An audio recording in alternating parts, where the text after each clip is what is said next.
आज एक सेना के वरिष्ठ अधिकारी ने अपनी आवाज एक भ्रष्टाचार के खिलाफ उठाई, जिसका एक वीडियो सोशल मीडिया के माध्यम से वायरल हो रहा है। क्या इस जवान का हश्र भी तेज बहादुर जैसा होगा या सरकार इस बार जय जवान जय किसान के नारे को सार्थक करेगी? हमारे असम राइफल में जो आर्मी के ऑफिसर आते हैं पोस्टिंग, ये बहुत करप्शन करते हैं और हमारे जवानों को, ऑफिसरों को बहुत परेशान करते हैं। मेरे हस्बैंड को इन्होंने बहुत बुरी तरह से परेशान कर रखा है, क्योंकि मेरे हस्बैंड ने इनके द्वारा किए गए बहुत से इनलीगल मैटर के बारे में हमारे माननीय राष्ट्रपति जी, माननीय प्रधानमंत्री जी, माननीय गृह मंत्री जी के पास बहुत से लेटर लिखे हैं। और जैसे कि अभी मेरे हस्बैंड ने इन लोगों के खिलाफ बहुत से इनलीगल मैटर और करप्शन के चार्जेज के बारे में बताया है, उसके बाद अभी मेरे पति की जान को बहुत खतरा है। और मेरे हस्बैंड अपने लिए ही नहीं, पूरी असम राइफल में और पूरे देश में जो करप्शन हो रहा है उसके खिलाफ आवाज उठा रहे हैं। और मेरी आप सबसे हाथ जोड़ के विनती है कि इस वीडियो को ज़्यादा से ज़्यादा शेयर करें, हमारी मदद करें, जिससे कि हमारे देश का और असम राइफल का भला हो सके। मैंने लास्ट ईयर एक एफआईआर दर्ज की है हफलौर पुलिस स्टेशन में, क्योंकि जो इंडियन आर्मी के ऑफिसर्स असम राइफल्स में पोस्टिंग आते हैं, इंडियन आर्मी ने आरटीआई के रिप्लाई में ये क्लैरिफाई किया हुआ है कि there is no deputation of army officers to Assam rifles. लेकिन असम राइफल्स में आने वाले हर आर्मी ऑफिसर पिछले कई डिकेड से, पिछले के दशकों से डेपुटेशन अलाउंस क्लेम कर रहे हैं, जो इलीगल है। और इसके कारण कई हजार करोड़ रुपए अब तक ये गवर्नमेंट ऑफ इंडिया का इलीगल तरीके से ले चुके हैं और अभी भी ले रहे हैं। इसकी मैंने एफआईआर दर्ज की है लास्ट ईयर और अभी उसकी इन्वेस्टिगेशन चल रही है। और मैं सोचता हूँ कि इसके बारे में हाई कोर्ट या सुप्रीम कोर्ट में रिट पिटीशन भी दाखिल करूंगा, ताकि इसका जो गवर्नमेंट ऑफ इंडिया का नुकसान हो रहा है इसको रोका जा सके। मैंने अभी पिछले वीडियो में बताया था कि किस तरीके से डीजी साहब ने असम राइफल्स में 100 करोड़ से ज्यादा की करप्शन को दबाया हुआ है। असम राइफल्स में जो जवानों को सामान इशू किया जाता है, ड्रेस वगैरह के आइटम्स के बारे में, तो ये पहले फ्री परचेज करके असम राइफल्स के अधिकारी जो हेडक्वार्टर में बैठे हुए वो खरीदते थे और तब जवानों को इशू करते थे।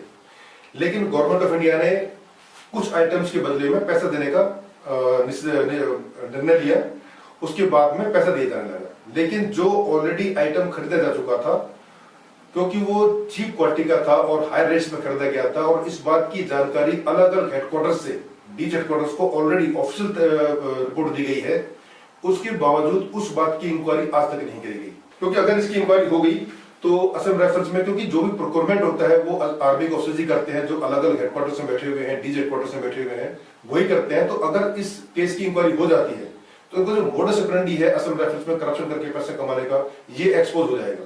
मेरे पास में डीजी साहब के साइन किए हुए रिटर्न ऑर्डर्स की कॉपी है, जो उन्होंने अपने कमांड चैनल को दी है असम राइफल्स में, कि किस तरीके से असम राइफल्स के जवानों को मजबूर किया जाए उस सामान को खरीदने के लिए, जो 3 साल पहले खरीदा गया था, चीप क्वालिटी का और हाई रेट पे सामान खरीदा गया था। और मैंने भी कुछ दिन पहले हमारे 22 सेक्टर असम राइफल्स में जो डीआईजी साहब हैं और जो कर्नल ऑफ साहब हैं, इनके अगेंस्ट में मैंने एक कंप्लेंट की थी। पहले थ्रो प्रोपोर्शनल की क्वेश्चन नहीं हुआ, तो फिर मैंने उसकी रिपोर्ट गृह मंत्रालय में कर दी। अभी मैंने उसमें रिपोर्ट में बताया कि किस तरीके से हेडक्वार्टर के अंदर miss appropriation of government funds होता है, जवानों के लाइफ को किस तरह से खतरे में डालने वाले ऑर्डर्स दिए जाते हैं। मेरी इनके अगेंस्ट में रिपोर्ट करने के बाद में इलीगल एक्टिविटी के बारे में मेरी वाइफ और मेरे बच्चों को टारगेट किया गया। मेरा बेटा जो अगरतला में थे, 10th में टॉपर था, लेकिन क्योंकि उनको टारगेट करके उनको परेशान किया गया, उसकी वजह से वो डिप्रेशन में आ गए। और मेरा बेटा जो 10th में टॉपर था वो 12th में फेल हो गया, उसकी पूरी फ्यूचर प्लानिंग खराब हो गई, उसका पूरा फ्यूचर कैरियर बर्बाद हो गया। मेरे को उन्होंने पूरा सोशली ऑफिशियली बाइकआउट कर दिया और मेरी पूरी फैमिली लाइफ को उन्होंने रूइन कर दिया, बर्बाद कर दिया। मेरे फादर जो बहुत बीमार थे, मुझे उनसे मिलने के लिए छुट्टी इसलिए नहीं दी गई क्योंकि मैंने अपने कमांडेंट साहब को बोला था 11 AR में कि जवानों को ना लूटें, और मुझे टाइमली छुट्टी नहीं दी गई, जिसके कारण मैं अपने फादर से नहीं मिल पाया। My father expired and I could not attend even the last rites of my father. UN mission में जाने के लिए मेरा नाम तय हुआ था, लेकिन इलीगल तरीके से मेरे को यूएन मिशन में नहीं जाने दिया गया, जिसके कारण मेरे को फाइनेंशियली थोड़ा फायदा होता और हमारा जो एक्सपोजर है सर्विस का वो भी बहुत अच्छा होता। लेकिन इलीगल तरीके से मुझे रोका गया। उसके बाद में जब मेरा सर्विस रिव्यू हुआ, सर्विस रिव्यू की बात आई, तो उन्होंने मेरे सर्विस रिव्यू के अंदर भी पूरी कॉन्स्पिरेसी की कि मुझे मेरा सर्विस रिव्यू ना हो और मुझे नौकरी से निकाल दिया जाए। और जब मैंने डीजी साहब के अगेंस्ट में जो 100 करोड़ से ज्यादा के करप्शन को छुपाने का आरोप मैंने जब गृह मंत्रालय को रिपोर्ट दी लास्ट ईयर, उसके बाद में मेरे खिलाफ 38 चार्जेस, 25 चार्जेस डीजी हेडक्वार्टर्स ने लगाए और 13 चार्जेस 22 सेक्टर असम राइफल्स ने लगाए। टोटल 38 चार्जेस जो बिल्कुल फॉल्स हैं, फेक है, झूठे चार्जेस हैं, वो लगाकर मेरे अगेंस्ट में चार्जशीट करी गई, उसकी इंक्वायरी की गई आर्मी ऑफिसर के थ्रू ही, लेकिन कुछ प्रूव नहीं हुआ अभी तक। चार्जेस में इंक्वायरी के दौरान मुझे अपने डिफेंस करने तक का मौका नहीं दिया, एक दिन की छुट्टी भी मुझे नहीं दी गई। मेरे बार बार रिक्वेस्ट करने के बावजूद मेरे ऑफिस में ऑफिसर्स की टीम भेजी गई, जिन्होंने मेरा लैपटॉप, मेरा मोबाइल, मेरे पेन ड्राइव, मेरा सीडी ड्राइव, सब कुछ उन्होंने जबरदस्ती इलीगल तरीके से कैप्चर कर लिया, बिना किसी इंक्वायरी के, बिना किसी प्रूफ के। सरकार लगातार देश में अपना कार्य कर रही है। अब देश हित में हो रहा है तो कोई यदि महंगाई बढ़े और जनता सवाल उठाए तो शायद वो सवाल अब वाजिब नहीं है, क्योंकि वो महंगाई भी देश हित में है। बड़ा ही असमंजस की स्थिति कई बार पैदा होती है कि हम अब सवाल करें या ना करें। सवाल लगातार किसान भी कर रहे हैं, लगभग 100 दिन से ऊपर हो गए लगातार सवाल कर रहे हैं, और बहुत सारे पत्रकारों को यह बात महसूस हो गई कि ये किसान देश विरोधी है। अब देश विरोधी भी है, खालिस्तानी भी है, ऐसी बातें लगातार की जा रही हैं। जय जवान जय किसान का नारा इस आंदोलन ने कहीं ना कहीं फेल कर दिया। लेकिन जवान की जब बात करूं तो कई बार कुछ वीडियोस ऐसी आई कि जवान भी क्या देश विरोधी हो सकता है?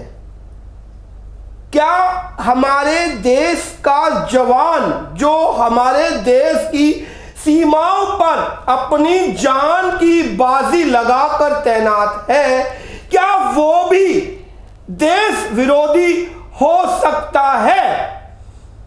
एक वीडियो तेज बहादुर जवान ने जब सरकार के खिलाफ सोशल मीडिया पर डाली तो पूरा देश दो भागों में बंट गया।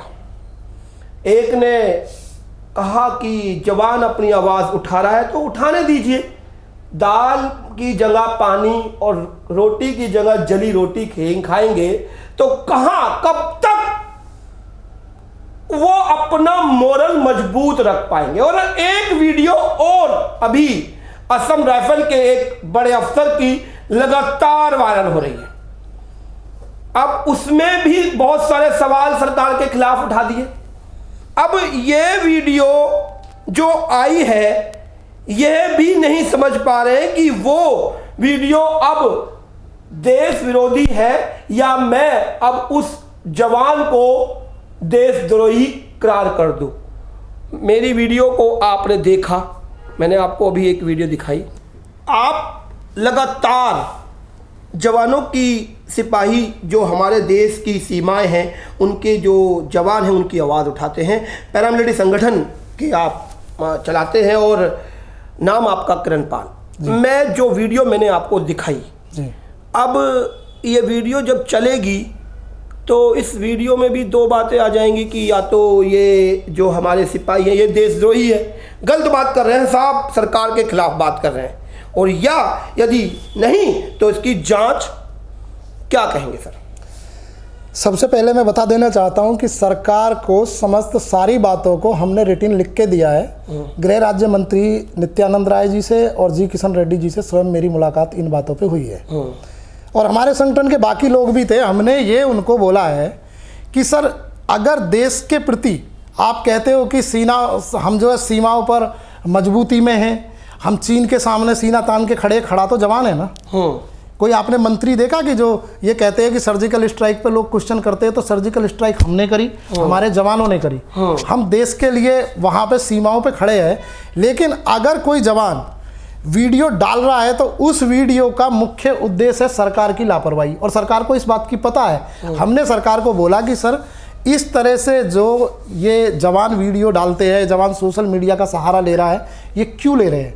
आप इस पर रोक लगाइए, क्योंकि जो वहाँ पे महानिदेशक है सारी फोर्सों के, वो पूरी तरह से जवानों की जो जन सुनवाई है उस पर सुनवाई नहीं करते, जिसके कारण जवान अपनी बात रखता है। और ये हमने सरकार को बोला है, लेकिन अब सरकार सबको ये कहने लगे कि भाई जो भी अपनी बात कहेगा वो सरकार विरोधी हो गया, तो ऐसा नहीं है। सबसे पहली बात तो यह है कि सरकार को पूरी तरह से संरक्षण देने वाले जवान ही होते हैं, चाहे उसकी सिक्योरिटी में तैनात हो, चाहे देश की सीमाओं पर तैनात हो, चाहे देश की आंतरिक सुरक्षा में हो। और इन जो हमारे पैरामिलिट्री फोर्स संगठन की मैं बात करूं कि हमारा जो पैरामिलिट्री फोर्स संगठन काम कर रहा है, ये पूरी तरह से देश के हित में और जवानों के हित में इसीलिए काम कर रहा है कि जवान ऐसी हरकत ना करे कि जिससे दूसरे देश में कोई हमारा इससे गलत हो जाए संदेश। लेकिन सरकार ये जो घमंडी और तानाशाही जो सरकार है, इसने पूरा इस देश से इनको कोई मतलब नहीं है, कोई लेना देना अभी नहीं। यदि ये घमंडी और तानाशाही बोलेंगे तो आपका भी नाम देशद्रोह नहीं, हमारा वो दे, मैं तो उनके सामने बोल चुका हूँ। घमंडी इसलिए है क्योंकि इस सरकार के प्रधानमंत्री को पैरामिलिट्री संगठन दें, कम से कम 20 बार और गृह मंत्री जी को टाइम मांगा है कि आप मिलिए। बहुत बड़ी बात नहीं दिया टाइम पर हो रही है कि जो वीडियो आई है इसमें साफ तौर पर भ्रष्टाचार सामने नजर आ रहा है और 100 करोड़ से ऊपर का भ्रष्टाचार दिखाई दे रहा है। और अभी तक तो ये सोचिए भ्रष्टाचार हो गया और अभी तक तो सुरसुराहट भी नहीं है। और बताया भी जा रहा है, वो कह रहे हैं कि मेरी इतनी तबीयत खराब है और मुझे मेडिकल ट्रीटमेंट भी जिस डॉक्टर जिस हॉस्पिटल बता रहे हैं वहाँ भी नहीं जाने दिया जा रहा है।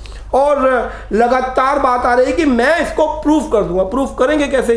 सरकार के खिलाफ जाने में तो देशद्रोह सेडिशन चार्जेस लगा कर बंद कर दिया जाएगा, फिर क्या रहेगा? इससे बड़ा दुर्भाग्य है कि एक इतना बड़ा अफसर अपनी बात को सोशल मीडिया के जरिए गवर्नमेंट तक बोल रहा है जी, और गवर्नमेंट आज तक चुप बैठी है। क्या गवर्नमेंट को इस सब चीज की पता नहीं है? सरकार को और गृह मंत्रालय को सब चीज का पता है।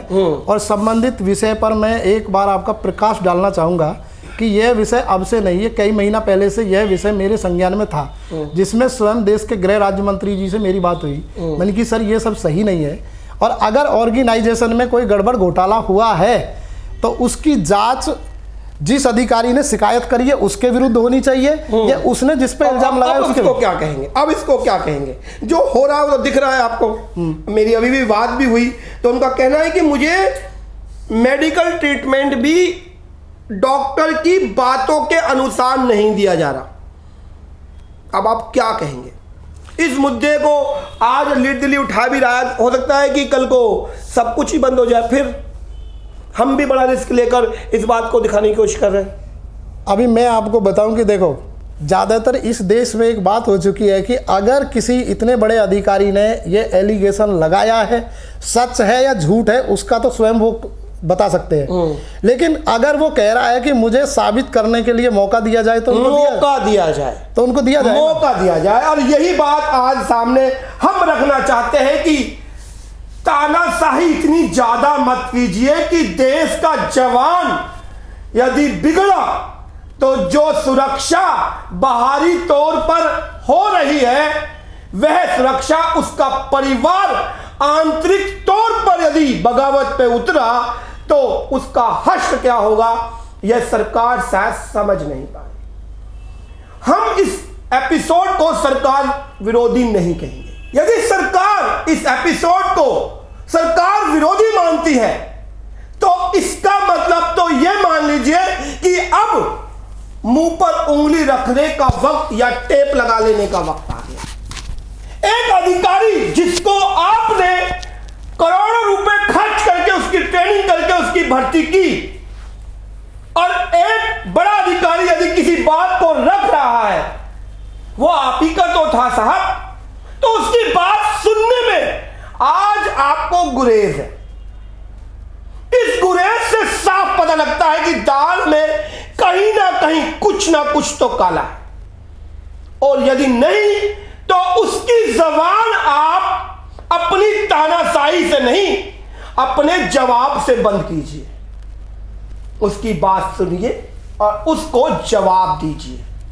यदि इस तरह की तानाशाही यदि देश के जवान के साथ होगी तो सरासर गलत है। और लीड दीदी के माध्यम से मैं इस बात को पुरजोर तरीके से रखूंगा कि यह अब बात सरकार विरोधी हुई यदि मैंने इस बात को रखा।